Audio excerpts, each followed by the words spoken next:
Bismillahirrahmanirrahim. Assalamualaikum warahmatullahi wabarakatuh. Waalaikumsalam.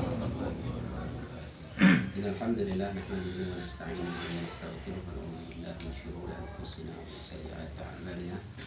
May yahdihillahu fala mudilla lahu wa may yudlil fala hadiya lahu. Asyhadu an la ilaha illallah wahdahu la syarika lahu wa asyhadu anna Muhammadan abduhu wa rasuluh alladzi la nabiyya ba'dahu. Allahumma shalli wa sallim wa barik ala sayyidina Muhammadin wa ala alihi wa sahbihi ajma'in. Teman-teman semua yang saya muliakan, saya banggakan, saya hormati, kita alhamdulillah pada malam hari ini perdana bagi sebagian kita di bulan Ramadan. Alhamdulillah ini adalah disebut halal bihalal atau silaturahim. Silaturahim ini suatu Islam dan keutamaannya adalah sudah kita ketahui, semuanya sudah tahu, dan juga bahayanya bagi yang memutus silaturahim, bahkan ancamannya sangat keras. La ayatul jannah. Jadi tidak bisa masuk surga orang yang memutus silaturahim. Silaturahim ini adalah sangat penting kita lakukan karena silaturahim ini bisa menghasilkan cinta. Karena orang yang sering ketemu itu bisa jadi cinta. Kalau tidak pernah ketemu tidak mungkin cinta. Sedangkan cinta ini adalah konsep yang sangat indah dalam Islam. Dan untuk menghasilkan amal-amal yang bagus dan tidak terasa berat. Dulu pernah jatuh cinta? Pernah jatuh cinta. Langsung Karaoke pernah melaksanakan tugas itu tidak terasa berat, ya senang. Coba kalau misalnya Pak Rofi diperintah oleh orang yang cintai, pasti berangkat. Walaupun jauh, walaupun berat, ya tidak terasa berat. Jauh juga terasa dekat. Walaupun dimintai uang 10 juta, ya dikasih. Kita kepada anak kita. Coba kalau anak kita perlu uang 10 juta, dicarikan. Coba anak orang lain tahu 10 juta, tidak akan diberi. Jangan 10 juta, 500 ribu tidak akan diberi. Kenapa? Tidak ada cinta. Biasa-biasa aja, ya tidak benci tapi tidak cinta. Maka cinta ini penting dibangun. Karena cinta ini energi. Orang yang sering sholat itu berhubungan dengan Allah, maka nanti Allah akan menanamkan cinta ke dalam hatinya. Tapi orang yang jarang-jarang sholat, terutama sholat malam, jarang-jarang atau bahkan tidak pernah, ya cinta itu tidak akan tumbuh. Karena cinta itu harus ketemu. Dan ketemunya orang mukmin dengan Allah itu dengan cara sholat. Dan cinta ini konsepnya banyak dalam Islam. Misalnya, dan cinta ini memang tidak sebelah tangan. Cinta itu mesti dua belah tangan. Kalau sebelah tangan itu bukan cinta. Itu misalnya apa misalnya? Ya ayyuhalladzina amanu may yartad minkum an dinihi fasawfa yatillahu biqaumin yuhibbuhum wa yuhibbuna. Itu ya. Al-ayat. Hai orang yang beriman, barang siapa di antara kalian yang murtad dari agamanya, maka Allah akan mendatangkan suatu kaum yang Allah cinta kepada mereka dan mereka cinta kepada Allah.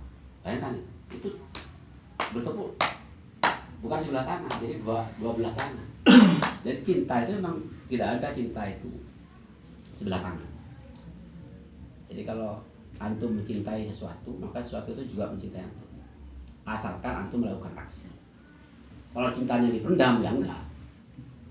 Tidak tahu dia. Ditolak. Ya. Tidak ditolak. Loh. Tidak ditolak. Coba konsep dalam hadis itu gimana? Nah, apa ini? Warajulun tahabba fillah ijtama'a alaih wa tafarraqa alaih. Ya. Dua orang yang saling cinta mencintai karena Allah, bertemu dan berpisah karena Allah. Jadi cinta mencintai, tidak ada cinta bertepuk sebelah tangan. Kalau cinta bertepuk sebelah tangan itu berarti belum melakukan aksi. Kalau sudah melakukan aksi, pasti ada reaksi. Kalau ditolak, aksinya belum benar, aksinya masih miring. Jadi kalau kita melempar bola ke tembok itu, mesti bolanya balik, masih balik, mendak. Itu namanya hukum aksi reaksi. Dibangun karena di sumbernya energi itu cinta. Kalau tidak punya cinta, tidak punya energi. Jadi seperti itu. Supaya punya energi sering silaturahim. Kalau tidak silaturahim, tidak akan terbangun cintanya. Amin. Kalau kita mau naik menghadap menuju derajat yang lebih tinggi. Naik derajatnya, naik ilmunya, naik amalnya, dan sebagainya, naik pokoknya positif, baik. Itu mesti ada gangguan. Pasti ditarik oleh setan dan benar. Itu sudah pasti. Pasti ditarik oleh setan. Sebagaimana kita melempar batu ke atas. Pernah melempar batu ke atas ya? Ke atas boleh, ke samping nggak boleh, tapi ke atas juga enak. Pada suatu saat akan berhenti batu itu dan jatuh lagi. Ya, jatuh lagi. Kenapa? Ditarik oleh yang namanya gaya gravitasi. Jadi kecepatannya ya, dia akan mencapai puncak itu pada jarak tertentu.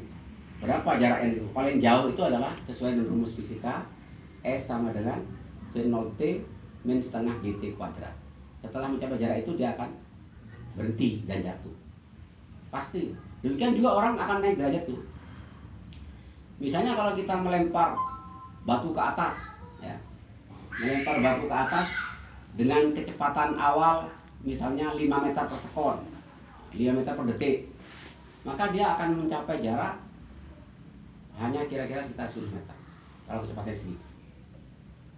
Jadi karena kecepatan nanti kecepatannya adalah ketika mencapai puncak itu 0 kecepatannya. Itu rumusnya Vt sama V0 min Gt. Jadi orang yang ke atas dikurangi itu dihambat min Gt. Kalau ke bawah malah dipercepat plus Gt. Ya, jadi seperti itu. Jadi jaraknya seperti itu. Jadi sama dengan fisika itu, orang yang mau naik derajat dihambat oleh setan. Orang yang lempar batu ke atas, batunya makin lama makin pelan, akhirnya berhenti dan jatuh. Pasti jatuh. Orang yang naik derajat juga pasti jatuh. Kalau ndak punya energi. Kalau ndak punya energi, kalau energinya pas-pasan. Oleh karena itu, supaya kita itu naiknya jauh, memperbesar kecepatan awal. Jadi kecepatan awalnya diperbesar. Bagaimana cara memperbesar kecepatan awal? Dengan cara memperbesar percepatan. Apa percepatan itu? Penambahan kecepatan. Karena percepatan itu berbanding lurus dengan kecepatan awal. Rumusnya adalah kalau dalam fisika A sama dengan V0 min Vt per T. Jadi makin besar percepatan, makin besar kecepatan. Bagaimana supaya kecepatan itu atau percepatan itu makin besar? Harus memperbesar gaya. Gaya dorongnya itu lebih besar. Gayanya itu dorongannya lebih besar. Dan untuk memperbesar gaya itu bagaimana? Memperbesar energi cinta. Karena energi itu misalnya W sama dengan Fs. Jadi energi makin besar, gaya makin besar. Itu namanya berbanding lurus. Pasti. Jadi energi berbanding lurus dengan gaya. Gaya berbanding lurus dengan percepatan. Karena rumusnya F sama dengan ma. Jadi kalau fisika, jadi ada rumusnya semua. Jadi kalau gaya dorongnya besar, maka percepatannya pasti besar. Percepatannya besar, nanti jaraknya makin jauh. Contohnya apa? Contohnya roket. Satelit yang dibawa roket itu jauh sekali karena energinya besar. Maka kalau sudah jauh, gravitasi bumi tidak bisa menariknya. Akhirnya satelit tidak bisa jatuh. Demikian juga kita kalau digoda setan, konsepnya harus menjauh. Kalau menjauhnya dengan energi yang besar, energi yang besar karena cinta kepada Allah. Ya. Kalau kita tidak menjauh, siapapun itu, kiai ada kiai, tidak bisa kalau tidak menjauh. Contohnya Nabi Adam. Ketika Nabi Adam itu digoda setan, iblis di surga itu, dia kan diam saja, tidak menjauh, karena dikira bukan setan, dikira penasehat. Akhirnya gimana? Nabi Adam jatuh, tergoda oleh setan. Oleh karena itu konsepnya kalau digoda setan, dan kita harus tahu setan harus menjauh. Kalau tidak menjauh, kena siapapun dia. Karena konsepnya adalah fajtanibuhu la'allakum tuflihu. Maka jauhilah perbuatan-perbuatan setan itu supaya kamu beruntung.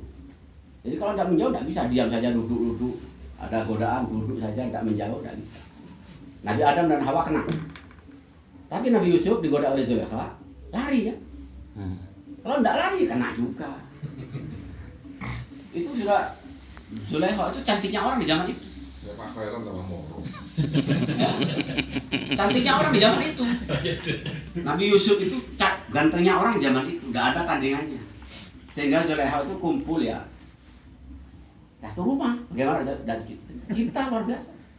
Allah menggambarkan waqad hammat bihi wa hammat ya. Sungguh Zulaikha itu tergila-gila pada Yusuf, dan Yusuf pun tergila-gila pada Zulaikha. Normal itu. jadi laula gimana? Laula ar-ra'a burhan.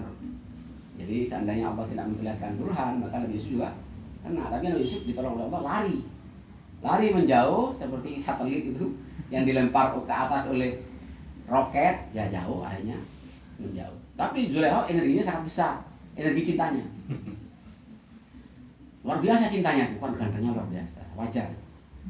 Jadi orang-orang perempuan di Mesir mengatakan kepada Zulaikha gimana? Qad saghaqaha hubba. Cintanya kepada pemudanya luar biasa, mampu upaya. Sehingga rasa malu, rasa sungka tidak ada lagi. Kalah energi malunya kecil, energi cintanya luar biasa. Hai talak, memanggil Yusuf. Rumah semua dikunci, diajak dalam kamar Nabi Yusuf. Masya Allah. Ya. Dan itu oleh Allah juga seakan-akan tidak disela ya. Walaupun seperti itu. Karena ya wajar. Ya kita akhirnya diajak-ajak oleh orang Mesir. Maka pada akhirnya karena Zulaikha jengkel juga ya, dipanggil orang-orang perempuan untuk ngejek. Setelah mereka hadir, diberi hidangan, diberi pisau, lalu Yusuf keluar, Nabi Yusuf suruh keluar di hadapan mereka. Begitu mereka melihat Nabi Yusuf, gimana? Tampaknya luar biasa. Mereka berkata, wa qulna hasya lillah, maha sempurna Allah, ma hadza basyara. Ini bukan manusia. In hadza illa malakun karim. Ini adalah malaikat yang mulia. Karena gantengnya itu kayak malaikat. Memang kalau cantik kan bidadari, kalau ganteng malaikat. Saya teringat filmnya Romai-Romai.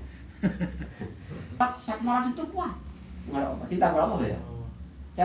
Cirinya ada itu. Wa idza dzukirallahu wajilat qulubuhum. Sudah seperti itu atau belum? Kalau disebut nama Allah bergetar hatinya, itu cinta. Kalau kita disebut nama seseorang yang kita cintai bergetar, itu kan cinta. Kalau saya masih seperti itu. Kalau Allah disebut biasa-biasa aja, itu kalau saya. Apalagi yang lain. Ya, jadi kalau mau seperti itu ya. Jadi kalau antum belum bisa, ini sabda Nabi ini harus terjadi, Artinya pada orang tertentu terjadi, pada orang tertentu terjadi, digoda oleh wanita. Kalau kita kan tidak usah digoda, tergoda sendiri. Tapi ini ada orang-orang tertentu yang seandainya tidak digoda kok senang juga mungkin. Tapi kan dipendam, tidak ada aksi. Kalau dipendam tidak dosa, cinta dipendam tidak dosa. Tapi tidak akan dibalas undang-undang. Kalau ada aksi baru ada reaksi. Ini kita perlunya membangun cinta supaya silaturahim jangan terus. Oleh karena itu untuk memperbaiki cinta bersama kita sering-sering silaturahim. Cuma silaturahim itu harus menyenangkan, jangan ada penekanan.